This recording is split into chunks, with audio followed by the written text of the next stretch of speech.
Assalamualaikum warahmatullahi wabarakatuh. Okey, sedikit penerangan mengenai FCPO. Nampak kalau daily time frame dia masih lagi uptrend, masih lagi dalam bullish area. Ada kemungkinan kalau tengok MACD ni dia akan rebound pada kosong sesama kita perhatikanlah ya. Tapi masih lagi dalam bullish area daily. Weekly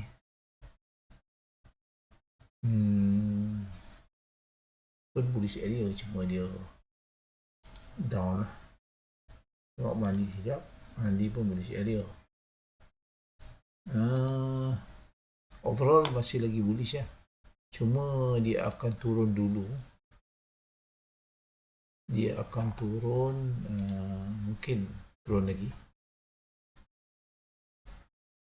Dia akan turun, dan dia akan turun lah, sebab kita nampak kat sini pun ada candi monsoon kan, turun sini ataupun tak sampai dia terus turun, dia rebound pada MA50 lah.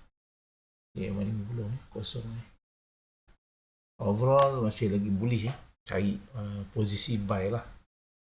Tapi kita biarkan dulu dia turun, sebab kalau kita tengok di 4 hour masih lagi histo merah histo merah. Tunggu dia reda jadi pink, dan dia akan ada apa, minat belian kat situ. Okey, terima kasih. Itu saja analisis saya tentang FCPO. Overall dia masih lagi uptrend untuk daily time frame saja. Terima kasih. Assalamualaikum.